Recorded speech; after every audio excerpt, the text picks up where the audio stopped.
ሰላም ክቡራን እንዴት ውላችኋል?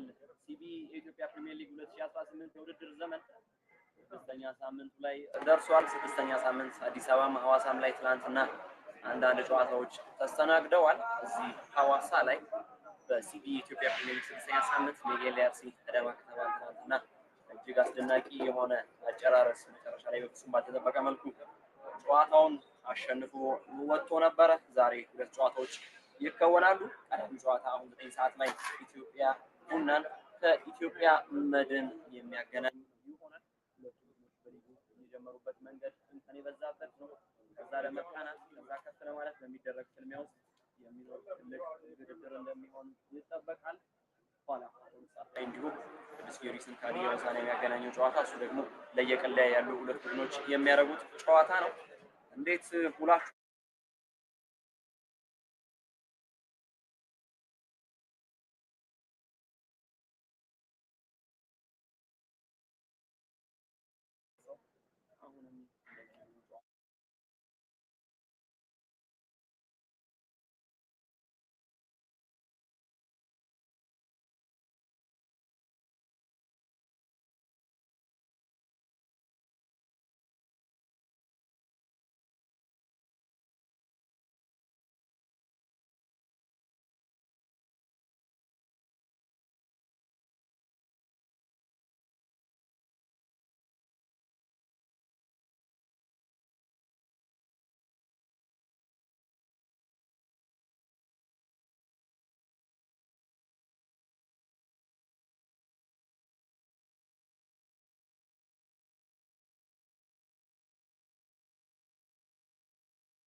ውላችኋል?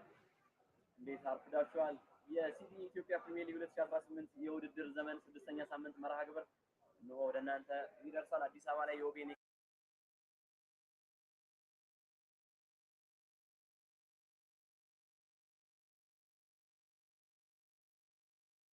ተምትዋላችሁ በስድስተኛ ሳምንት ሁለተኛ ቀኑ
ሰላም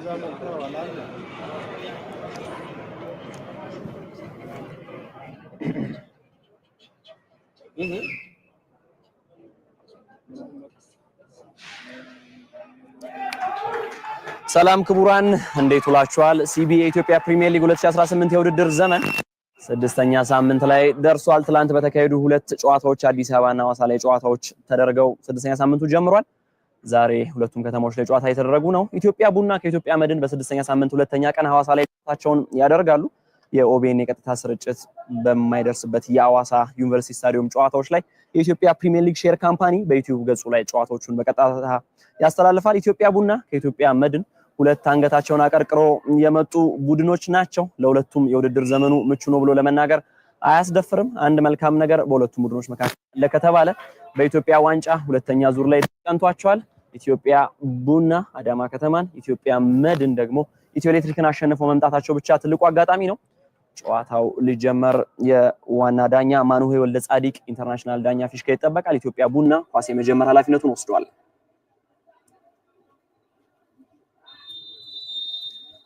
አማኑኤል አድማሱ ዛሬ እንግዲህ በሜክሺፍት በሚባል ደረጃ የፊት መስመሩን የሚመራው ተጫዋች ነው። እርሱ ነው ኳስ አስጀማሪው። በተረጋጋ ሁኔታ የተጀመረ ጨዋታ ነው። ተጓዥ የኢትዮጵያ ቡና ደጋፊዎች በቁጥር ከፍ ብለው አልመጡምና የድባብ ማነስ ሊፈጠር ይችል ይሆናል።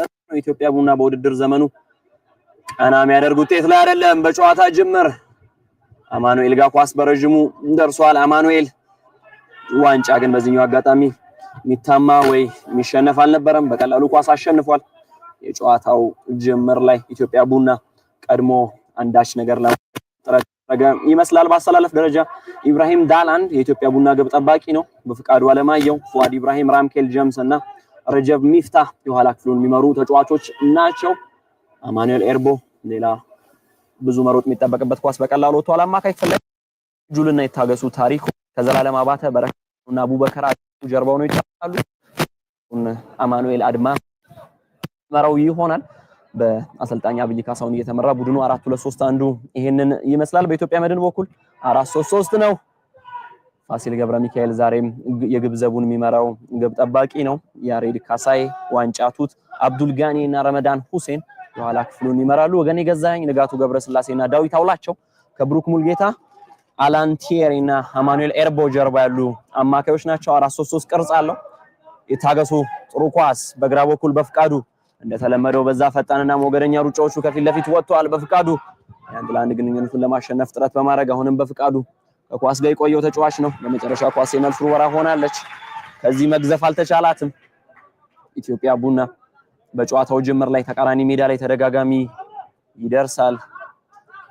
በድጋሚ በረከት እዛው ለበፍቃዱ በረከት ግን ከጨዋታው ውጭ ሆኗል። በጨዋታው የመጀመሪያው ኦፍሳይድ በኢትዮጵያ ቡና በኩል የተመዘገበ ሆኗል። ኢትዮጵያ መድን በፍጹም ጥላውን ያገኘ አይደለም። አምና የነበረበት ከፍታ ኢትዮጵያ መድን ይበል የሚያሰኝ ነበር። የዋንጫው ማሸናፊ ነው። ዘንድሮ ግን ኢትዮጵያ መድን በብዙ ወርዷል። እርግጥ ነው እንደ ዳዊት ሃይደር አይነት ትልልቅ ስሞችን ለቋል። ያም ቢሆን ግን ተጓዥ የኢትዮጵያ ቡና ደጋፊዎች ወደ ሜዳ እየገቡ ነው። ሐዋሳ ዩኒቨርሲቲ ስታዲየም ላይ እነዚህ ደጋፊዎች 270 ኪሎ ሜትር ገደማ አቆራርጦ መጥተው ቡድናቸውን ይደግፋሉ። እዚሁ ሐዋሳ የሚገኙ ደጋፊዎች ውጪ ማለት ነው። ይታገሱ በድጋሚ ኳስ ማሸነፍ ችሏል። መሀል ላይ በርቀት መጥቶ በድጋሚ ፉአድ በረከት አሁን ከጊዜ ወደ ጊዜ አይነተኛ 10 ቁጥር እየሆነ ነው። ከመስመር የሚነሳ ተጫዋች ነበረ። አዲስ አበባ ላይ በነበሩ ቆይታዎች ያን አስተውለናል። አሁን ግን የቡድኑ አንደኛው 10 ቁጥር ነው። ከይታገሱ ከዘላለም ጋር ትሪያንግል ሊሰራ ይጠበቃል። ወገኔ ገዛኸኝ የኢትዮጵያ መድን ትልቁ ተጫዋች ነው ያለምንም ድርድር። በቀኝ በኩል ኦሪየንቲየሪ መጀመሪያ የኳስ ሙከራ ማድረግ ይችሉ ነበረ። ሁለተኛው ኳስ ተበላሸ። ፉአድ ጀብድ በተቀላቀለበት መልኩ ነው ሁለቱንም ኳስ ማሸነፍ የተቻለው። ራምኬል ጀምስ የዚህ ቡድን አምበል ነው። ተጫዋች በኢትዮጵያ ብሔራዊ ቡድንም ተቋሚዎቹ ተርታ የሚመደበው ተጫዋች ነው። ዘላለም አባተ ወደ ኋላ ላይ ታገሱ ቡድኑ ከኳስ ጋር የመቆየት ችግር እያስተዋልንበት አይደለም። በጨዋታ ጅምር ላይ የተሻለው ቡድን ይመስላል። በረከት ጥፋት ተሰርቶበታል። የዚህ ጨዋታ ዋና ዳኛ ኢንተርናሽናል ዳኛ ማኑሄ ወልደ ጻዲቅ ናቸው። ሶርሳ ደጉማ እና ሳምሶን ገዳሙ ሁለቱ ፌደራል ዳኞች ረዳቶቻቸው ናቸው። ሚካኤል ጣዕመ አራተኛ ዳኛ ሆነው ያገለግላሉ። የጨዋታው ታዛቢም ኮሚሽነርም እንዲሁ የዚህ ጨዋታ ባለሙያዎች ሆነው ይቀጥሉናል ቀጣዮቹን 90 ደቂቃዎች። ኢትዮጵያ ቡና እና በቤሌለው የቅጣት ምት ኳስ ተጀምሯል። በመጨረሻ ኳስ በቀላሉ ፋሲል ገብረ ሚካኤል ጋር ደርሷል። በግራ በኩል ያሬድ ካሳይ አሁን የዚህ ቡድን እስትንፋስ እየሆነ ነው። በቅርብ ጊዜ የቡድኑ የቅርብ ሰዎች ማርሴሎ የሚል ተቀጽላ ሰጥተውታል። አማኑኤል ኤርቦ አንድ ለአንድ የሚገናኝበት እድል አለ። አማኑኤል ከመረብ ጋር መነካካት ምናልባት ይዞት የሚመጣው ገድ ካለ አላውቅም። አማኑኤል እና ራምኬል አሁን በቀጥታ የሚገናኙ ተጫዋቾች ሆኗል። አማኑኤል ኤርቦ በሁለተኛው አጋማሽ ሙሉ ለሙሉ የ9 ቁጥሩ የቡድኑ አጥቂ ሆኗል። በውድድር ዘመኑ የመጀመሪያ ጎሉንም ዛሬ አስቆጥሯል። ብሩክ ሙልጌታ በድጋሚ ሌላ አስደናቂ የጨዋታ እንቅስቃሴ እያደረገ ያለ ተጫዋች ነው። ጥሩ የጭንቅላት ኳስም አስቆጥሯል። ንጋቱ ገብረስላሴ በጅማ አባጅፋር ከአሰልጣኝ ገብረመድህን ኃይሌ ጋር የዋንጫው ባለቤት ነበር። ዋንጫ አሸንፏል። በወላይታ ዲቻ ያገለገለ ተጫዋች ነው። በጅማ አባጅፋር ከታችኛው ቡድን ጀምሮ ሲጫወት የነበረ ተጫዋች ነው። ያሬድ ካሳይ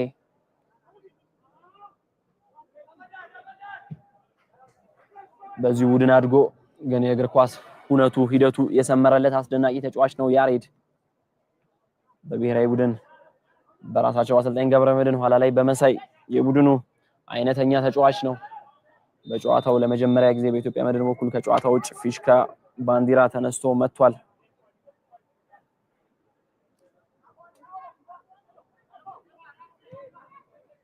ሁለተኛው አጋማሽ መለስተኛ መቀዛቀዝ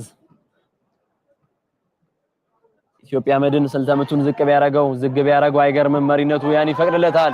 ዲቫይን ምን አይነት ፋሲል ገብረ ሚካኤል ነው! ምን አይነት ጥራት ነው! ኢትዮጵያ መድን በቁጥር በርከት ያለ ደጋፊ ቢኖረው አሞራው በሰማይ ሲበር ዋለ የሚያስብል አይነት እንቅስቃሴ ነው። ኳሷን ይዟት ነው የወረደው ፋሲል። የዲቫይን የኳስ ጥራት አስደናቂ ነበር። ምናልባት ጉልበት ቢፈልግ ነው እንጂ የኳስ ሌላ ነገሩ ጥሩ ነው። የመጨረሻው ኳስ የኢትዮጵያ ቡና ሆኗል። የመልስ ወራው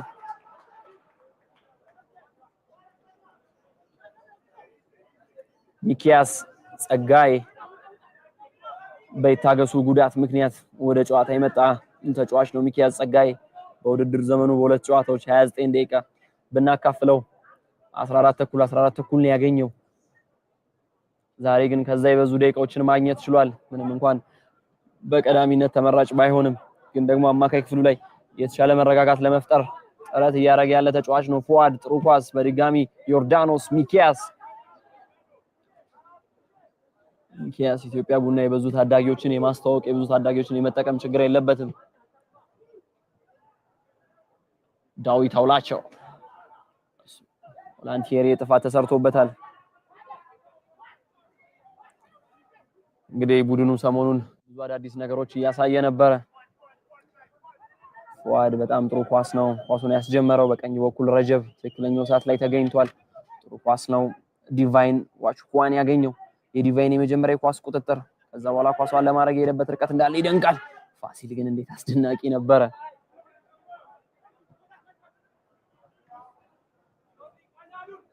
ኢትዮጵያ ቡና የቀድሞ ተጫዋቹን ዳዊት እስጢፋኖስን ከ20 ዓመት በታች ቡድኑ አሰልጣኙ አድርጓል። የፋሲል የከፍታም የዝቅታም ዘመን ላይ የቡድን መሪ የነበረው ሀብታሙ ዘዋለ እንዲወር ኢትዮጵያ ቡና የመጣ ሌላኛው ባለሙያ ነው። ሰሞኑን ኢትዮጵያ ቡና በባለሙያ የተለያዩ ዲፓርትመንት ቅጥር እያሳለፈ ነበረ። ወገኔ ሌላ አስደናቂ ረጅም ኳስ ግን በቀላሉ ተቀይሮ የገባው የግራ ተከላካዩ ኳሱን አሸንፏል። ዮርዳኖስ ሲሳይ ተመስገን ታደሰ። ኢትዮጵያ ቡና ቅያሪዎቹን 4 ቅያሪ አድርጓል። ገና የጨዋታው 1 ሰዓት አሁን ከ1 ደቂቃ እና ከ20 ሰከንዶች በኋላ ነው የሚመጣው። እንዴት ነው ከዛ በኋላ ሊቀጥል የሚችለው? ራሱን የቻለ ትልቅ ጉዳይ ነው። ፉአድ የቀድሞ ቡድኑ አዳማ ከተማ ትላንት አሳቃቂ ሽንፈት ገጥሞታል። የቀድሞ ቡድኑ ግብ ጠባቂ አላዛር ትላንት ለመጀመሪያ ጊዜ 2 ጎሎች ተቆጥረውበታል። በውድድር ዘመኑ በ5ቱም ጨዋታ ጎል ያልተቆጠረበት ግብ ጠባቂ ነበር። የቀድሞ የሃላባ ከተማ ተከላካይ አሁን የኔጌሌ አርሰ ተከላካይ ሮበርት ሶላሎ ያስቆጠረው ኳስ ግን ለማስታወቂያ ከሳምንት መታየት የሚችል አስደናቂ ጎል ነው የተቆጠረበት። ፉአድ በድጋሚ ዮርዳኖስ ዲቫይን ሌላ ረጅም ኳስ በግራ በኩል ሰዓቱን ጠብቆ ለተገኘው ተመስገን ታደሰ ተሻጋሪ ኳስ አድራሻ ይፈልጋል። ትንሽ መስተካከል ይጠበቅበታል።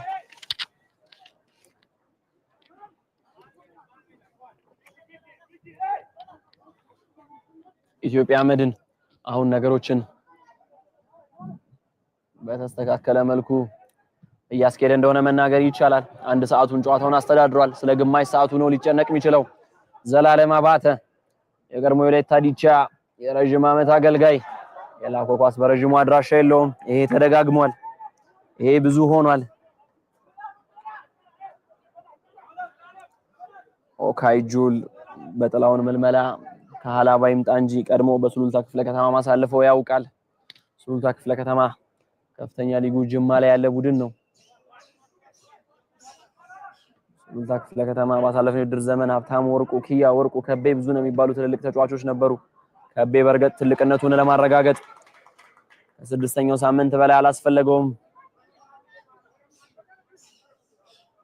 አብዱል ከሪም እና መናፍ ስለዚህ ጥሩ ምስክር ናቸው። ትናንት ምን ሲያደርግ እንደነበረ እነሱ በጣም ጥሩ ምስክር ናቸው። ዲቫይን በጥልቀት መጥቶ ጥሩ ኳስ ለዘላለም አባተ ቁጥር ሊመጣጠኑ የሚችሉበት እድል አለ። በፍቃዱ ጥሩ ሞገደኛ ሩጫ ነበረው። ያሬድ ካሳይ ጣልቃ ገብነት ግን ፋሲልን በመጠኑ ፈትና አምስተኛ የኢትዮጵያ ቡና አራተኛ የኢትዮጵያ ቡና የማዕዘን ምት መቷል።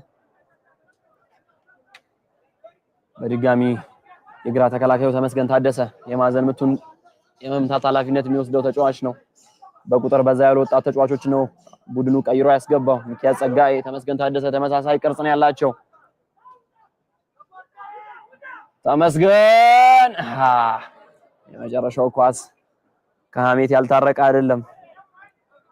ሐሜት ነበረበት።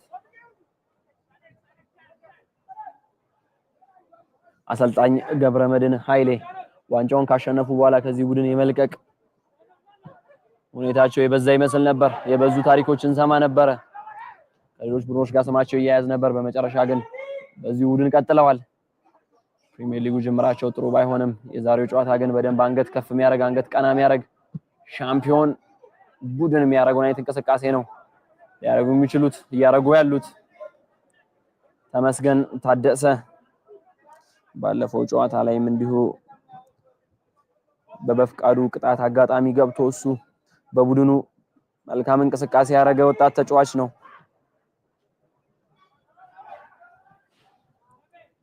ረጀብ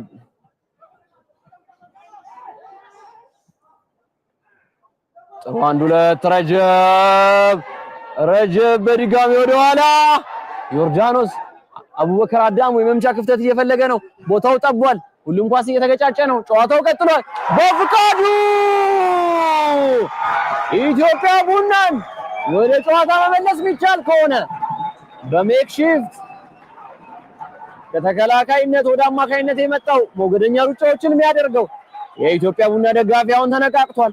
አሁን መለስተኛ ብርታት፣ መለስተኛ መልካም ነገር ያገኘ ይመስላል። ተጓዥ ደጋፊዎች ባንዲራቸውን መወጠር ጀምረዋል። 64ኛው ደቂቃ ላይ ጨዋታው 3-1 ሆኗል። የጎሉ አስቆጣሪ ደግሞ በፍቃዱ ነው። በፍቃዱ አለማየሁ እንዴት ያለ የጨዋታ ሂደት እንዴት ያለ እንቅስቃሴ ነው ያደረገው በዚህኛው አጋጣሚ ላይ። ኳስ በእርግጥ እዛ ጋር በርትታና በስታ ነበር። በትክክል ያን ኳስ የሚያጠራ አንድ አዳኝ የኢትዮጵያ መድን ተጫዋች ያስፈልግ ነበር። ያንን ማድረግ አልተቻለውም የትኛውም የመድን ተጫዋች። ስለዚህ ቦታው ላይ በፍቃዱ ተገኘ። ቦታው ላይ የተገኘው በፍቃዱ ደግሞ ውድ የሆነችዋን አጋጣሚ ፈጠረ። ኢትዮጵያ ቡና ወደ ጨዋታ መመለስ የሚችል ከሆነ መልካም አጋጣሚ ይሆናል የበፍቃዱ ጎል። ኢትዮጵያ መድን ተረጋግተው ሲመሩ የነበረው ጨዋታ ላይ ጭንቅ ይኖር ይሆን ወይ? ቀጣዮቹ 25 ደቂቃዎች የበዛ መልስ አላቸው። የበዛ መልስ ይኖራቸዋል።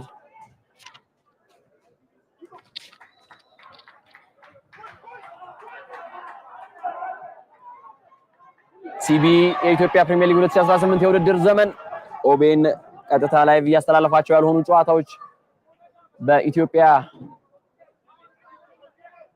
ፕሪሚየር ሊግ ሼር ካምፓኒ የዩቲዩብ ገጽ ላይ በቀጥታ መከታተል ትችላላችሁ። ኢትዮጵያ ቡና ከጎል በኋላ የተሻለ መነቃቃት ላይ ደረሰ ይመስላል። በድጋሚ ሌላ የቆመ ኳስ አጋጣሚ ተመስገን ታደሰ በኢትዮጵያ ዋንጫ ላይ አስደናቂ ጨዋታ ጊዜ ነበር ከአዳማ ከተማ ጋር ያሳለፈው። ይሄ ወጣት የመስመር ተከላካይ ዲቫይንም ቆሟል። ኃላፊነቱን ግን ተመስገን ወሰደ። በቀላሉ ግን ብሩክን ማለፍ አልቻለም። ሚኪያስ ሌላ ረጅም የግራ እግር ኳስ ፋሲልን ፈትኗል። አሁን መነቃቃት አለ። የበዛ ድራማ እና ይሆን ወይ? የመጨረሻው የማዕዘን ምት እንዲህ ተጀምሮ ነው ያስቆጠረው ቡና። በእጅ ተነክቷል። ያሬድ በእጅ ነክቷል። ጥፋት አለ። የማዕዘን ምት መምቻው አካባቢ ኢትዮጵያ ቡና በኢትዮጵያ እግር ኳስ ከታዩ አስደናቂ ካምባኮች መካከል አንዱን ሊያሳይ የሚችልበት እድል አለው። ቀደም ብዬ የሰበታ ከተማና የፋሲል ከነማን ከ3-1 ወደ 3 እኩል የሄደ ጨዋታ እያነሳውላችሁ ነበረ። አሁን የጨዋታ 3-1 ላይ ነው።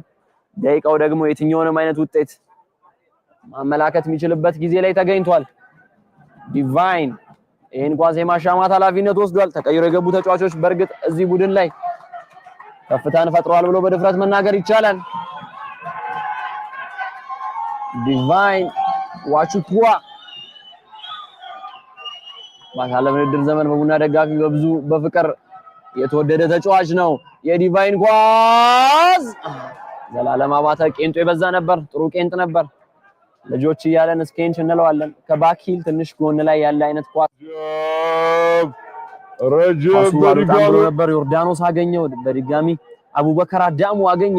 2-3 ተጫዋቾችን አለፈ። የመጨረሻው ኳስ ተበላሸበት። ሞከረው። በፍቃዱ አለማየሁ ግን አይምሬ ነው የሆነው። በዚህ በጠበበበት ቦታ ላይ ኒር ፖስት ላይ በጠበበበት ቦታ አስደናቂ ጎል ነው ያስቆጠረው። ምናልባት ጨዋታውን ኢትዮጵያ ቡና መመለስ የሚችልበት እድል ካለው ይሄ ጎል ሚናው የገዘፈ ነው።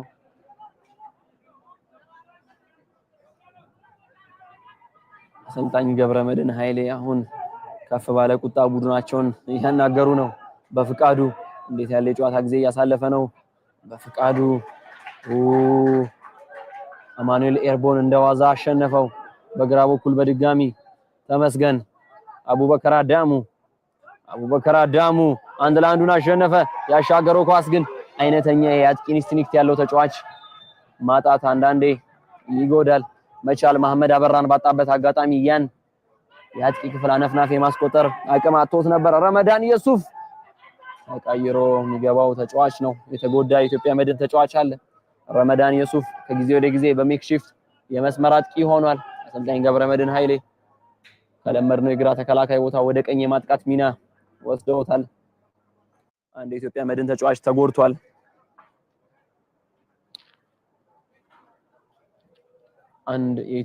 ተጫዋች ተጎድቷል።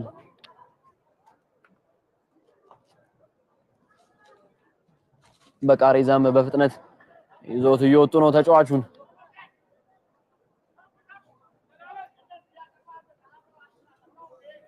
ከረመዳን የሱፍ ውጪ ሌላ ቅያሪም እየተሰናዳ ነው በኢትዮጵያ መድን በኩል።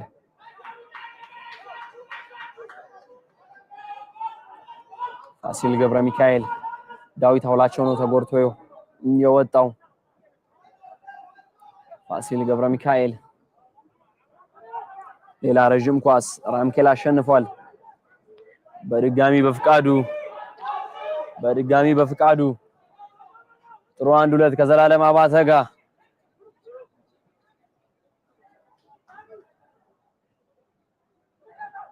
በፍቃዱ አሁንም ተፋለመ፣ ግን ደግሞ ምንም ማድረግ አልተቻለውም። አዲስ አበባ ላይ ሲቢ ኢትዮጵያ ፕሪሚየር ሊግ ኢትዮጵያ ንግድ ባንክን ከወላይታ ዲቻ አገናኝቶ ወላይታ ዲቻ 1-0 እየመራ ነው። 24 ደቂቃዎች ተቆጥረዋል። 1-0 እየመራ ነው ወላይታ ዲቻ። ሐዋሳ ላይ አንገታቸውን ደፍቶ ከሄዱት መድረገነት ሽረ፣ ወልዋላ ዲግራት ዩኒቨርሲቲ፣ መቀለ ሰባ እንደርታ ጋር የሚሰለፍ ቡድን ነበር ወላይታ ዲቻ። ምናልባት ድል ይቀናው ይሆን ወይ? በመጨረሻ 5ኛው ሳምንት ላይ አቻ ወጥቷል። በኢትዮጵያ ዋንጫ ጨዋታ ወልዋላ ዲግራት ዩኒቨርሲቲ 2-0 ተሸንፈው ከውድድር ውጪ የሆነ ቡድን ነው ወላይታ ዲቻ። አሁን ግን የአሰልጣኝ በጸሎትን የኢትዮጵያ ንግድ ባንክ እየመራ ነው። የኢትዮጵያ ንግድ ባንክም ከሐሜት የራቀ ቦታ ላይ አይደለም የተገኘው። 6 ነጥብ ብቻ ነው ያገኘው በ5 ጨዋታዎች። ዲቫይን ሌላ የቆመ ኳስ አጋጣሚ ዲቫይን ቀያሪዎቹ ይሁኑ ብለዋል። ረመዳን የሱፍና አብዱ መሐመድ ተቀይረው የሚገቡ ተጫዋቾች ናቸው። አማኑኤል ኤርቦ እንደዚህ አይነት ግርግር ውስጥ ሳይገባ በቀላሉ በቅርቡ ቦታ ማውጣት ነው የሚጠበቅበት። ያንን አዘዋል። ረመዳን የሱፍና አብዱ መሐመድ ተቀይረው ይገባሉ። አማኑኤል ኤርቦና ዳዊት አውላቸው በኢትዮጵያ መድን በኩል የመጀመሪያ ተቀያሪዎች ሆነው ይወጣሉ። አማኑኤል ኤርቦ በውድድር ዘመኑ የመጀመሪያ ጎሉን አስቆጥሯል። ረመዳን የሱፍ በ4 ጨዋታ ተሰልፈው 316 ደቂቃ አገልግሏል። አብዱ መሐመድ ገና 11 የጨዋታ ደቂቃ ብቻ ያገለገለ ተጫዋች ነው።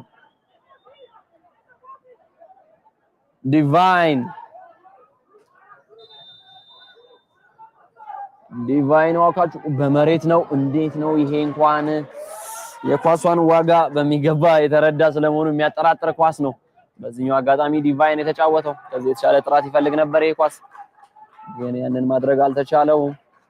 ረመዳን የሱፍ በኢትዮጵያ እግር ኳስ ላይ ከገዘፉ ስሞች መካከል አንደኛው ነው። በኢትዮጵያ ንግድ ባንክ ነው ያደገው። የቀድሞ የሱ ቡድን በወላይታ ዲቻ አዲስ አበባ ላይ የተመራ ነው። በቅዱስ ጊዮርጊስ ብዙ አገልግሏል። በኢትዮጵያ መድን አሁን ግልጋሎት እየሰጠ ነው። በኢትዮጵያ ብሔራዊ ቡድንም ከቀዳሚዎቹ ተርታ ነው፣ በተለይ ግራ ተከላካይ ቦታ ላይ። በቅርብ ጊዜ በእርግጥ ረመዳን ዩሱፍ የመስመር አጥቂ ሆኗል። የቀኝ ኮሪደር ላይ የሚያጠቃው የመስመር ተጫዋች ሆኗል። አማኑኤል ኤርቦና ዳዊት አውላቸው ተቀይረው ወጥተው ነው አብዱ መሐመድና ረመዳን የሱፍ የገቡት። የመጨረሻው ኳስ ተበላሸ። ንጋቱ ሁሌም ቅርብ ላይ አለ።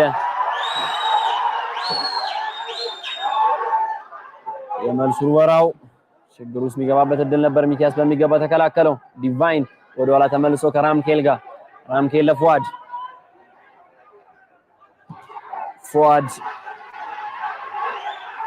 ኢብራሂም በረጅሙ በፍቃዱ አለማየሁ ጥሩ ኳስ ዮርዳኖስ አቡበከር አዳሙን የፈለገ ኳስ ግን እሱ ጋር ትክክል አልደረሰም። ንጋቱ ገብረስላሴ የመጨረሻው ኳስ ተበላሸ። በድጋሚ ረጀብ ኦልሞስት ከግብ ጠባቂው ኢብራሂም ዳላንድ ውጪ የኢትዮጵያ ቡና ተጫዋቾች በተቃራኒ ሜዳ ግማሽ ላይ ነው የሚገኙት። ዮርዳኖስ ሲሳይ ዘላለምን የፈለገው ኳስ ግን በቀላሉ ረጅም ሆኗል። ወደ ውጭ የሚወጣበት እድል ነበር። ረመዳን ሁሴን እንዴት ያለ አስደናቂ ተጫዋች ነው! ረመዳን ሁሴን ከተፋቸው፣ ቀነሳቸው፣ እንደፈለገ አደረጋቸው። መጨረሻ ግን ተሸነፈ። እሱ ጥሎት የመጣው ኮሪደር ላይ በፍቃዱ ተገኝቷል። ዲቫይን ኳሷ ላይ ዘገየ፣ ግን ኳሱን አሸንፈዋል። ሚኪያስ በግራ በኩል ተመስገን ታደሰ በሊጉ የመጀመሪያ ጊዜው ይሁን እንጂ በኢትዮጵያ ዋንጫ ላይ እድል ነበረው። ሌላ ጥፋት ያለምንም ድርድር የዚህ ጨዋታ መልክ የሚቀየር ከሆነ በፍቃዱ አለማየሁ ዋነኛ አድራጊ ፈጣሪ፣ ፕሮዲዩሰር፣ ዳይሬክተር፣ ተዋናይ መሆን የሚችልበት የጨዋታ ሂደት ነው ይሄ ያለው። እንደው በፊልም አገላለጽ ከገለጽ ነው የሱ ሚና ምን ያክል መግዘፉን የሚያሳይ ነው። የዚህ ጨዋታ ፈላጭ ቆራጭ አድራጊ ፈጣሪ እርሱ ነው። የቡድኑ አምበል የሚመስለው እሱ ነው። ዲቫይን ከቅድሙ ስህተቱ ይማር ይሆን ወይ? ሌላ ረጅም ኳስ በቀላሉ ኢትዮጵያ መድን ተጫዋቾች ያሸንፈዋል። ፉአድ ኢብራሂም በመጨረሻ ኳሷ ላይ ደርሷል። ወደ ኋላ መመለስን መርጧል። የሚኪያስ ኳስ ግን ረዘመ። ያሬድ በተረጋጋ መልኩ ኳሱን ገፋ። ወገኔ ብሩክ በጣም በጥልቀት መጥቶ አደገኛ የመልሶ ማጥቃት እንቅስቃሴ። የረመዳን የመጨረሻ ኳስ የጥራት ጉድለት ነበረበት፣ ግን ብሩክ ጋር የደረሰው የጨዋታው የሶስተኛው ጎል ባለቤት ብሩክ። ሌላ ረጅም ኳስ! እንዴት ያለ የኳስ ግልበጣና ሽግግር ነው! ላንቲዬ የኳስ ቁጥጥሩ ድንቅ ነው። ሙከራው ግን ሀሜታ የበዛበት ነው። ኳሱ ስዊች የተደረገበት መንገድ ግን ይደንቃል። ንጋቱ በኢትዮጵያ መድን በኩል ሌላ አስደናቂ ጨዋታ ጊዜ እያሳለፈ ያለ ተጫዋች ነው። አሁን ደግሞ የበለጠ እሱን የሚያግዘው የተከላካይ አማካይ አብዱ መሐመድን አግኝቷል። ወጣ ብሎ እንዲጫወት እድል ሰጥቶታል። አብዱ መሐመድ፣ ዲቫይን፣ ሚኪያስ ጸጋዬ ከዚህ ጨዋታ በፊት የግማሽ ሰዓት ጊዜ ብቻ የተሰጠው ተጫዋች ነው። ዛሬ ግን የበዛ ደቂቃ እያገኘ ነው። በድጋሚ ወገኔ ኦላን ቲኤሪዬ ብሩክ ሙልጌታ ከመድረሱ በፊት የመልሱን ወራው የኢትዮጵያ መድን ሆኗል። አምስቱ ሩቦች እስካሁን ለመድን እንዳደሉ ነው። መድን 3-1 እየመራ ነው። የመጨረሻው ሩብ ወይም ስድስተኛው ሩብ ከ75ኛው ደቂቃ በኋላ ያለው የመጨረሻ 15 ደቂቃ መድንን አበርትቶ ይቀጥላል። ኢትዮጵያ ቡናን አገግሞ እንዲመጣ ያደርገዋል። ወገኔ ለያሬድ እዛው ቀላል ኳስ በሚኪያስ በእጅ ተነክቷል።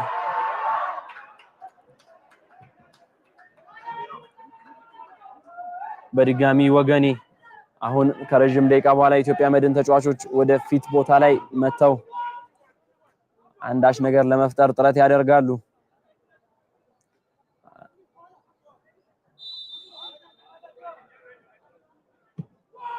ሌላ ረጅም ኳስ ለራሱ ሁለተኛው ለቡድኑ አራተኛው ጎል ለማስቆጠር አላንቲዬሪ በጣም ቀርቦ ነበር።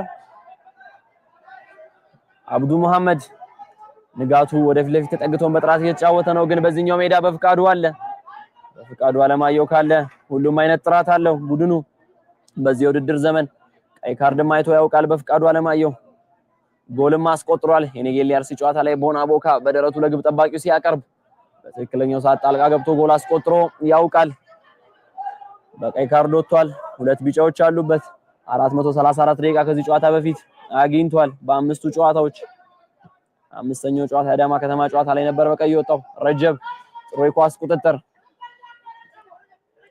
ረጀብ ጥሩ የኳስ ቁጥጥር የመሳይ ተቀያሪ ሆኖ ያውቃል በባህር ዳር ከተማ ቤት ያሬድ ፍጹም በተረጋጋ መልኩ ያንበልነት ጨርቅ ስለምን እንዳደረገ በሚያረጋግጥ ሁኔታ ከለለ ኳስ አሸነፈ በመጨረሻ ግን ኳሱ እዛው የችግር ቀጠና ውስጥ ተገኘ ዮርዳኖስ ሌላ ግርግር ውስጥ ነው የገባው ወገኔ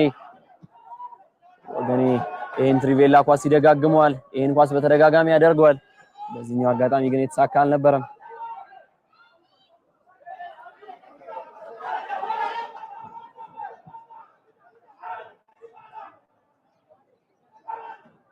ረመዳን በዘላለም አባተ በቀላሉ ኳስ ተሸንፏል በድጋሚ ወደ ኋላ ዲቫይን የርሱን ያሳለፈው የውድድር ዘመን ጥራት የቡና ደጋፊ በብዙ ይፈልጉታል በርግጥ ያለፈውን የኢትዮጵያ ቡና ቡድን በጠቅላላ ነው የሚፈልጉት ዲቫይን ብቻ ሳይሆን ራሱ ግብ ጠባቂው ዳላንድ ኢብራሂምን ጨምሮ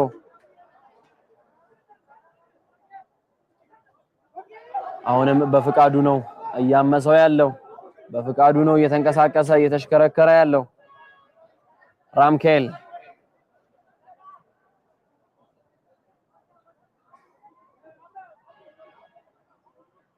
ጥሩ አንድ ሁለት አቡበከር አዳሙ ጥሩ ኳስ ግን ቀድሞ ኳሱ ወጥቷል ብለዋል ዳኛው ቀድሞ ኳሱ ወጥቷል ብለዋል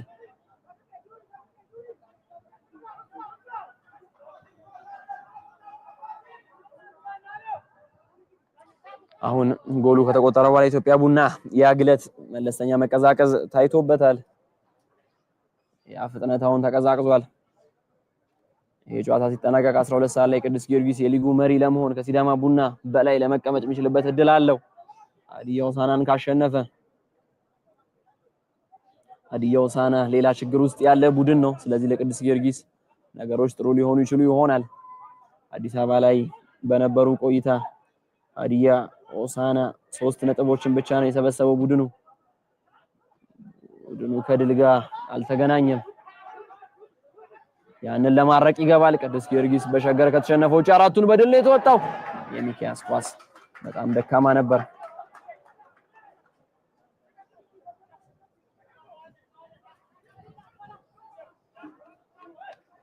35 ደቂቃ ተቆጥሯል ተቃራኒ ሜዳ ኢትዮጵያ ንግድ ባንክን ከወላይታ ዲቻ ሲቢ የኢትዮጵያ ፕሪሚየር ሊግ 2018 የውድድር ዘመን አሁንም ወላይታ ዲቻ 1-0 እየመራ ነው ያሬድ ዳርዛ ነው የጎሉ ባለቤት ወላይታ ዲቻ ጎል ከተባለ ወይ ያሬድ ዳርዛ ነው ወይ ካርሎስ ዳምጦ ነው በተከታታይ ምን ሰማቸው ሁለቱን ስሞች ነው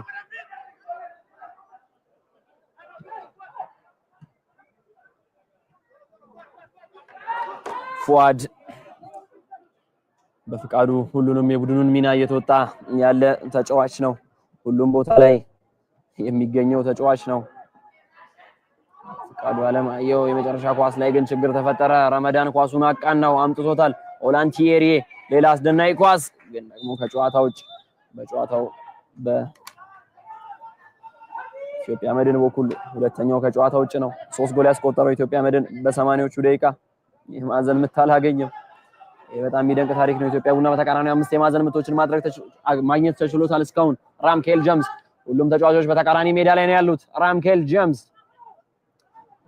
ከጉለሌ ክፍለ ከተማ የተገኘው አስደናቂው ተጫዋች አቡበከር አዳሙ ጥሩ ኳስ አውርዶ ነበር ግን ደግሞ ጥፋት ሆኗል አብዱል ጋኔ ላይ ጥፋት ሰርቷል ራምኬል ጀምስ ከዛ በኋላ እንግዲህ ጥላውን መንገሻ በንስር እይታዎቹ ኦካይጁሉንም ራምኬል ጀምስንም ለዚህ ቡድን አበርክቷል ራምኬል ጀምስ ከዛ ጊዜ ጀምሮ ግን በኢትዮጵያ ቡና ከተወዳጆቹ ተራ ወይም ካራክተር ውስጥ የሚመደበው ነው በኢትዮ ኤሌክትሪክ ከታችኛው እስከ ዋናው ቡድን የተጫወተውና አልባት ባለፉት 5 እና 6 ዓመታት ኢትዮጵያ ቡናን ያገለገለው ወልደ አማኑኤል ጌቱ ተቀያሪ ሲሆን አንደኛው ምክንያት ራምኬል ጀምስ ነው በእርግጥ በፉአድ ምክንያት ነው ተቀያሪ የሆነ ያለው ወገኔ ገዛኸኝ ሌላ የዚህ ቡድን እስትንፋስ የሆነ ተጫዋች ነው ወገኔ ገዛኸኝ ኳስ ጋር ያለው ምቾት እያንዳንዱ እንቅስቃሴው በጣም አስደናቂ ነው።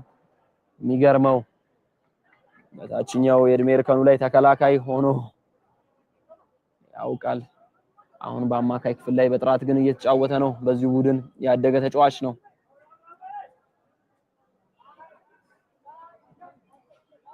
አሰልጣኝ ገብረመድህን ኃይሌ ይሄን ዋንጫ ሲያሳኩ ባሳለፍነው የውድድር ዘመን የወገኔና የሃይደር አማካይ ክፍል ጥራት ከፍ ያለ ነበረ። ረጀብ የመጨረሻ ኳሱ ግን ተበላሽቷል። በድጋሚ ወገኔ ኢትዮጵያ ቡና ከነዚህ ሁሉ የአንገት መድፋት አመታት በኋላ ማን ነው የሚያድነው? በምን መልኩ ነው ወደፊት ለፊት የሚሄደው? ሌላ ራሱን የቻለ ጥያቄ ነው። በድጋሚ ከጨዋታ ውጭ ነው። ሶስተኛ ከጨዋታ ውጭ በኢትዮጵያ መድን በኩል በርካታ አሰልጣኞች ተፈራርቀዋል። የውጭ ዜጎች ኦፓዲች፣ ጎሜዝ፣ በሀገር ውስጥ ካሳዬ፣ ነፃነት የቅርብ ጊዜ ትውስታዎቻችን ናቸው። በእነዚህ ሁሉ አጋጣሚ ኢትዮጵያ ቡና ሲሰነዝር እየገዘፈ ያለው እስከ ዋንጫው መድረስ በሚያስችል ልኬት ላይ አይደለም። የኢትዮጵያ ቡና ደጋፊ የትዕግስት ጽዋው ሞልቶ መፍሰስ ጀምሯል። በጣም አስደናቂ ደጋፊ ነው። ለአመታት ይህን ቡድን በትዕግስት ደግፈዋል፣ ጠብቋል። ግን ከዋንጫ ጋር ያለው ግንኙነት የተራራቀ ነው። በተቃራኒው ከግምት የራቁ መስሉ ቡድኖች ዋንጫዎችን እያሸነፉ ነው። ሚኪያስ በድጋሚ አቡበከርን አገኘ፣ ዋንጫ አሸነፈ። አብዱልጋኒ መጣ፣ አብዱልጋኒ በረጅሙ በድጋሚ ግን ረጀብ ኳሷን እዛው ቅርብ ላይ ማሸነፍ ችሏል። በኢትዮጵያ መድን ተጫዋቾች በኩል የበዛ ድካም አለ። አሰልጣኝ ገብረመድህን ኃይሌ የቅያሪ ካርዶቻቸውን መች ነው የሚመዙት?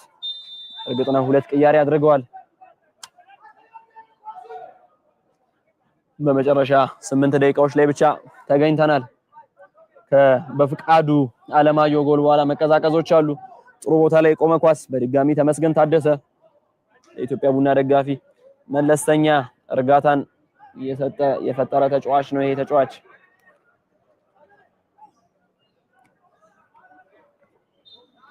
በቁጥር በዛ ያሉ 7 የኢትዮጵያ ቡና ተጫዋቾች ተቃራኒ ሳጥን ውስጥ ገብተው ነበር። ኳስ በቀላሉ ግን ተገጭቷል። ረጀብ ፉአድ ጋር ከመድረሱ በፊት ግን ኳሱ ተበላሽቷል። የረጀብ ኳስ ቀድሞ የባህር ዳሩ የቤንች ማጁ ረጀብ አሁን በኢትዮጵያ ቡና ዋነኛ ሰው ሆኗል። ቀኝ ኮሪደር ላይ ቀኝ ተከላካይ ላይ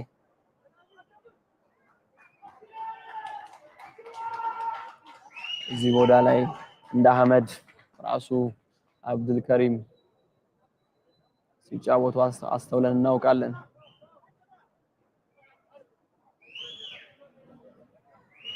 አሁንም በኢትዮጵያ ቡና አሰልጣኝ ክፍል ስታፍ ለተጫዋቾቻቸው ምክሮቹ እንደበረቱ ነው። አሰልጣኝ ገብረመድህን ኃይሌ አሁን አለባበሳቸው በትክክል ይፈልጋል። ይሄን ሰዓት አየሩ ቀዝቀዝ ማለት ጀምሯል። እርሳቸው ጋርም ግን የበዛ ድሎትና መደላደል እያየን አይደለም። አሁን 3-1 2 ብልጫ አለ። ግን የትላንትናው ጨዋታ ፈሪ ያደርጋል። 2 ጎል በቀላሉ ሊቆጠር እንደሚችል ስላስተዋልን ዋንጫ ሴፍቲ ፈርስት ብሏል። አሰልጣኝ ገብረመድህን ኃይሌ በፍጹም ያልተደሰቱበትን ውሳኔ ነው የወሰነው። በድጋሚ ጥሩ 1-2 ረጀብ ኳስ ከእግሩ ላይ ቆየች ይመስላል። በመጨረሻ የመልሱን ወራ አሸንፏል። አሁን የበዛ ጥድፊያ ይኖራል በኢትዮጵያ ቡና በኩል ይጠበቃል። ሚኪያስ ጥሩ ቦታ ላይ ተገኝቷል። ከጀርባ በድጋሚ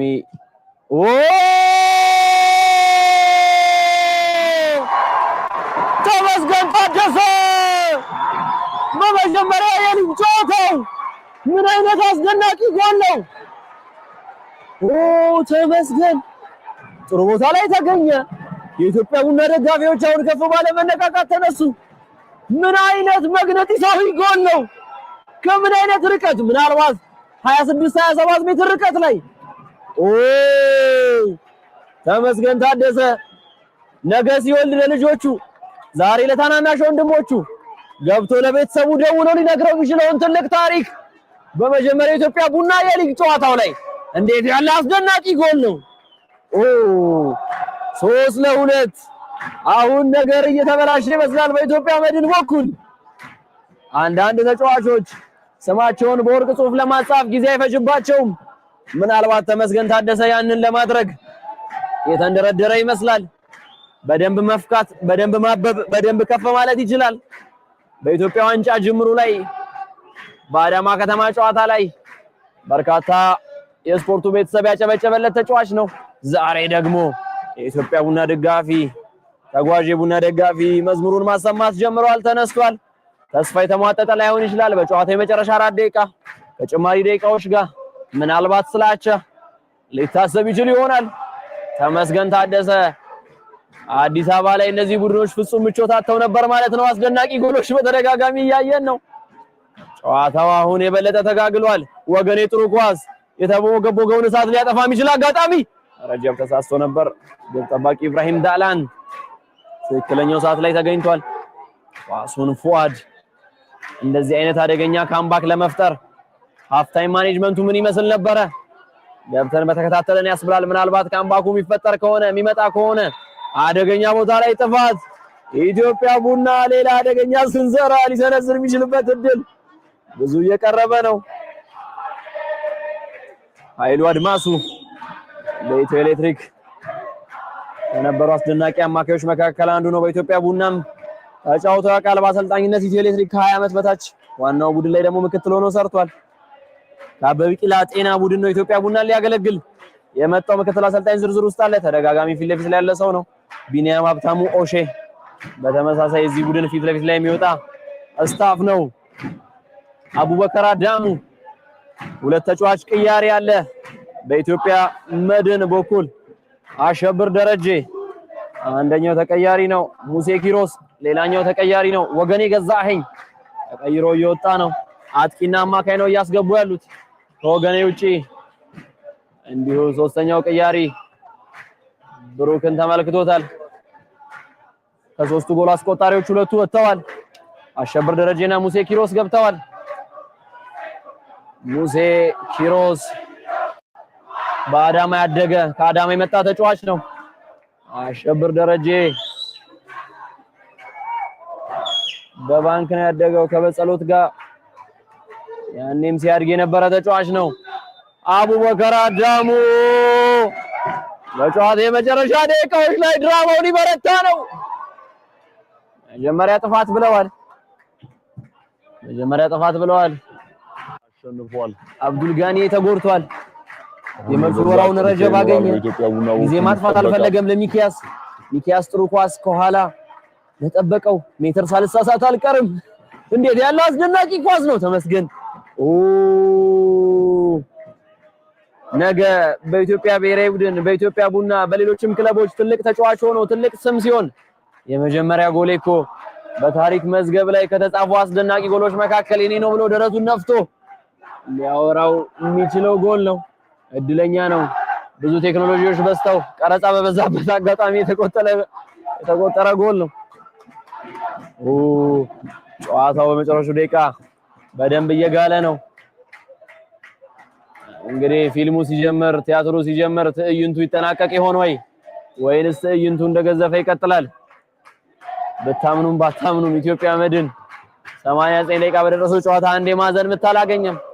ግን 3 ጎሎችን ሲያስቆጥር ሁለቱ ኳሶች ተሻጋሪ ናቸው። ከቀኝ ኮሪደር ያሬድ መቻል ሐዋሳ ላይ በነበረው ቆይታ ላይ የማዕዘን ምቶችን በሚገባ እያስተዳደረ ነበረ። ወልዋሎ ጋር በነበረው ጨዋታ 7 የማዕዘን ምት አግኝቶ 5ቱን በተመሳሳይ መልኩ አስጀምሮ 2ቱን አስቆጥሮ ነበረ። ሚኪያስ ተነስቷል። ዲቫይን በቀይሮ ገብቶ ተጽኗቸው ከጎሉ ተጫዋቾች መካከል አንደኛው ነው። ዘላለም በቀኝ በኩል አቡበከር አዳሙ አንድ ጎል አለው በሊጉ። ዲቫይን ጥሩ ቦታ ላይ ተገኘ። ንጋቱ ግን አሸነፈ። ሁለተኛውን አጋጣሚ ረመዳን ሁሴን ምናልባት በጨዋታው ላይ ከጨዋታው ኮከብ እንቅስቃሴ ከሚያደርጉ ተጫዋቾች መካከል አንደኛው ነው። አሸብር ደረጀ ረጅም ርቀት ሮጠ ግን አላገኘውም። ማሰልጣኝ በጸሎት ታማኝ ከሆኑ ተጫዋቾች መካከል አንደኛው ነው። 5 ጭማሪ ደቂቃ አለው ጨዋታው። ሁለተኛ ኳስ ሜዳ ገብቷል። አራተኛ ዳኛ ሚካኤል ጣዕመ 5 ጭማሪ ደቂቃዎችን አስመልክተዋል። ማኑሄ ወልደ ጻዲቅ ጨዋታው 5 ደቂቃ ወስነውለታል። 90ው ደቂቃ ተጠናቋል። በታምኑም ባታምኑም 3-0 የነበረውን ጨዋታ ኢትዮጵያ ቡና ወደ ራሱ ሊያመጣው በእነዚህ 5 ደቂቃዎች ምን ማድረግ ይችላል? ኢትዮጵያ መድን አራተኛ ጎል ያስቆጥራል ወይስ 3-2 ይጨርሰዋል? ረጀብ የመጨረሻ ደቂቃዎች ድራማ በብዙ ይጠበቃል። አሸብር ደረጀ በሚገባ አሸነፈ። ያሬድ በተረጋጋ መልኩ ለአሸብር ይህንንም ኳስ በድጋሚ ሌላ የመልሱ ወራ ፉአድ ኢብራሂም ትክክለኛው ሰዓት ላይ ተገኝቷል። ኢትዮጵያ መድን በውድድር ዘመኑ ሁለተኛ ድሉን ለማስመዝገብ ሀዲያ ሆሳዕናን ካሸነፈ በኋላ ያን ማድረግ አልተቻለውም ነበር። ምናልባት ረመዳን ሁሴን ተጎድቶ ወድቋል። እስካሁን 44 ደቂቃ ነበር የተጫወተው፣ ዛሬ 90 ደቂቃውን ጨርሷል። የቢጫ ካርድም በአሰልጣኝ ማኑኤል ወልደጻድቅ ተሰናድቶለታል። ሌላ የሚገርም አጋጣሚ ነው። ኢትዮጵያ መድን የማዕዘን ምት ብቻ አይደለም ሳያገኝ የቆየው፣ እስካሁን ቢጫ ካርድ ያየ ተጫዋች የለውም። የመጀመሪያው ቢጫ ካርድ ረመዳን ሁሴን የሚያየው ተጫዋች ነው። ጨዋታው እንዲህ የሚጠናቀቅ ከሆነ ኢትዮጵያ መድን ነጥቡን 8 ያደርሳል። አሁን ምናልባት የመድን ውስን ደጋፊዎችና የቀጣይ ጨዋታ ተፋላሚ ሀዲያ ሆሳዕና ተጫዋቾች ናቸው መድረኩን ይዘው ያስተዋል ነው። በተቃራኒ ኢትዮጵያ ቡና ደጋፊዎች በጥፍራቸው ቆመዋል። ቡድኑ ሊሸነፍ ነው ወይንስ ከዚህ ሁሉ ጉጉት በኋላ ወደ አቻ ያመጣናል የሚል ጥያቄ አለ። ጥፍር መብላት፣ እጅ መብላት፣ መተከዝ፣ ወገብ መያዝ የደጋፊው ምስል ነው፣ የሚጠበቅ ጉዳይ ነው። ያሬድ እዛ አሸብረን አገኘው። አሁንም ኳስ ሙሴ ኪሮስ ላሸብር የመጨረሻው ኳስ ግን ተበላሸ። ሙሴ ኪሮስ በድጋሚ በግራ በኩል ዮርዳኖስ አሁን በዛኛው ኮሪደር ተገኝቶ ነበረ፣ ግን በቀላሉ ኳሱን አሸነፉ። የሁለተኛው ጎል ባለቤት ምናልባት የሳምንቱ ምርጥ ጎሎች መካከል አንደኛው ሊሆን የሚችለው ጎል ባለቤት ተመስገን ታደሰ በረጅሙ ዋንጫቱ ታሸነፈ። ረጀብ የመጨረሻው ኳስ የተበላሸበት ይመስላል። አሸብር ደረጀ 2-2 ተገናኝተዋል። አሸብር ደረጀ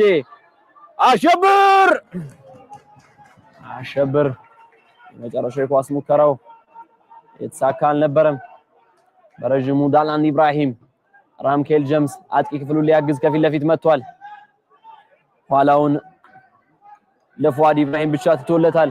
ራምኬል ኤሪያል ዱዋሎችን ለማሸነፍ በሚደረግ ጥረት ውስጥ ግን በቀላሉ አብዱ አሸነፈ። ያሬድ የመጨረሻውን ኳስ ሳሳ፣ ሁለቱ አንበሎች ተገናኙ። ያሬድ ነው ያሸነፈው። አሸብር ደረጀ ራምኬል እንደወደቀ ነው። አሸብር ደረጀን ረጀብ በጥራት ነጠቀው። በፍቃዱ ጥሩ የመሮጫ ቦታ ለነበረው ዘላለም ማሻማት ይችላል። የዘላለም ኳስ በቀላሉ ተከላከሉት። ዲቫይን አለ። ምናልባት ግን ይሄን ኳስ ለተመስገን ቢቶ ድፍረት በተቀላቀለበት መልኩ ሁለተኛውን ኳስ እናይ ነበረ። አሁን የጨዋታው ጡዘት የበለጠ ከፍ ብሏል። ለደጋፊው 3-0 ይሄን ስሜት አይፈጥርም ነበር። 3-2 ግን የበለጠ እንዲነቃቁ አድርጓል። ረጅም የመሮጫ ሜዳ ላይ ፉአድ ተነስቷል። በመጨረሻ ረጀብ ኳሱ ወጥቶበታል። 90 ሰከንድ የጨዋታው የፍጻሜ ሁነት ነው። ያሬድ አሰልጣኝ ገብረመድህን ቅርብ ናቸው። እና ያሬድ ትዕዛዝም ተማጽኖም ያለው ይመስላል። የዋንጫ ኳስ በረጅሙ ሌላ የመልሱ ወራ ሆኗል። ረጀብ ሌላ ረጅም የመልሱ ወራ ራምኬልን ከማግኘቱ በፊት ግን ያሬድ ድጋሚ ደግሞ ተቀይሮ የገባው አሸብር አርቆታል። ተመስገን ያኑን ኳስ ወደፊት ለፊት ዱሎታል። አሁን አድራሻ የላትም፣ ስሜት የለም፣ አሁን ስሌት የለም፣ ይቅርታ ስሜት ብቻ ነው። እቅድ አይሰራም። ካሁን በኋላ ትርምሱን መጠቀም ነው። ኳስ ወደፊት ለፊት ማሻገር ነው። መድንም ኳስ ማራቅ ነው። ስሌት አይሰራም። እዚህ ደቂቃ ላይ ከራስ ጋር መግባባት የሚባል ነገር የለም። ግምት ይበዛል። ኦላንቲሪ ጥሩ ሰዓት መግዣ አግኝቷል። ረመዳን ኢየሱፍ ጥሩ ኳስ በግራ በኩል ያሬድ ካሳዬ ረመዳን ጥሩ ቦታ ላይ ነበረለት። በትክክል አድርሶታል። ከጨዋታው ውጭ ኳስ ተቆጥሮ ነበር ግን ከጨዋታው ውጭ ሆኗል። አራተኛ ከጨዋታው ውጭ ዳላን በረጅሙ ግን ንጋቱ አለ። ንጋቱ የማይሰበረው ሰው ነው። እዚህ ጋር ረመዳን በድጋሚ ሌላ የኳስ አጋጣሚ ጥራት ባለው መልኩ አለፈ። ረመዳን በረጅሙ በቀላሉ ዳላን ኢብራሂም አሸነፈ። ዳላን በረጅሙ አሁንም ግን ንጋቱ አለ። ንጋቱ የት ነው የሌለው ግን ሲከላከል የጨዋታው የመጀመሪያ እንቅስቃሴ አቡበከር አዳሙ በግራ ለበፍቃዱ ኳሷን ትንሽ ያወሳሰባት ይመስላል። የመልሱ ወራ ከዳኛው ፊሽካ ውጪ ይሄ መጨረሻ ኳስ ይመስላል። በኢትዮጵያ መድን በኩል አደገኛ ጭንቀት። አቡበከር አዳሙ ረጅም ኳስ የመወርወር ችግር የለበትም። ይሄን ከሲቲ ካፑ ጀምሮ አዲስ አበባ ላይ ላሉ ደጋፊዎች ሲያሳይ ነበር። በቁጥር በዛ ያሉ የቡና ተጫዋቾች ገብተዋል። ማንም አላገኘም። በድጋሚ ዲቫይን ዲቫይን የዲቫይን ኳስ ወጥቷል። የዲቫይን ኳስ በቀላሉ ወጥቷል። ከ3-0 ወደ 3-2 የጨዋታ ስሜት መፈራረቅ፣ የስሜት መበረዝ፣ የእግር ኳስ የታችኛውና የላይኛውን ስሜት መመልከት በጨዋታው የነበሩ ጉዳዮች ናቸው። ፋሲል ገብረ ሚካኤል የጨዋታውን መጠናቀቅ ዋና ዳኛ ኢንተርናሽናል ዳኛ ማኑሄ ወልደ ጻዲቅ አሰምተዋል። የኋላ ኋላ ጨዋታው ስሜቱ ኑሮ ገዝፎ ነበረ። ኢትዮጵያ ቡና አደገኛ ተገዳዳሪ ሆኖ ነበር። በውድድር ዘመኑ 5 ጎል የተቆጠረበት ሌላኛው ጨዋታ ሆኗል። ጨዋታው ኢትዮጵያ መድን በመጀመሪያ 3-0 በሚገባ የመራው ጨዋታ ነበር። በጊዜ ሂደት ግን ኢትዮጵያ ቡና 2 ጎል ማስቆጠር ጨዋታው ላይ በዛ ጫና ፈጥሯል። ራምኬል ጀምስ ከዳኞቹ ጋር አንዳች ንግግር እየተለዋወጠ ነው። ምክንያቱም ደስ ያላለው በጨዋታ ሂደት በውሳኔ ላይ ደስ ያላለው ነገር አለ። ኢትዮጵያ ቡና ደጋፊ በበዛ መከፋት፣ ግራ መጋባት ከ3-0 ወደ 3-2 የመጣ ቡድናቸውን ለማበርታት ወይም ደግሞ እዛ በተቃራኒ ለመቆም ተገኝተዋል። ይሄ ጨዋታ ለኢትዮጵያ መድን የበለጠ ትልቅ ነገር አለው። አሰልጣኝ ገብረመድህን ኃይሌ ላይ ያስደስት ይችላል። የኢትዮጵያ ቡና ደጋፊዎች፣ ተጓዥ ደጋፊዎች በሚያሳዝን ሁኔታ ሜዳውን ለቀው እየወጡ ነው። አሰልጣኝ አብይ ተጫዋቾቹን ገብቶ እያበረታ ነው፣ አይዟችሁ እያለ ነው። የሙሉ ሰዓት ውጤት ኢትዮጵያ ቡና 2 ኢትዮጵያ መድን 3።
ቼልሲ ልትወስዳት ነው? አዎ ይሳካልኝ። እዛ ነው ፕሮፖዝ አደርጋለሁ። ወይኔ እዚህ ቦታ ግን ምን ይመስላችኋል? ዳኑር ለየት ያለ ቦታ እንዴት ግን በዚህ ክረምት ግን ከከተማ ውጭ አንሄድም። እንሂድ አረጋጋለን። እንደውም ዘና ብለን ነው የምንመጣው። ሲያምር ቦታ ባግና ሳንሄድ ወስዳችሁ ጉዞ የቁጠባ ሂሳብን በመክፈት ህልሞን ወደ መዳረሻው ይቀይሩ። የኢትዮጵያ ንግድ ባንክ ሁሉም የሚተማመኑበት ባንክ።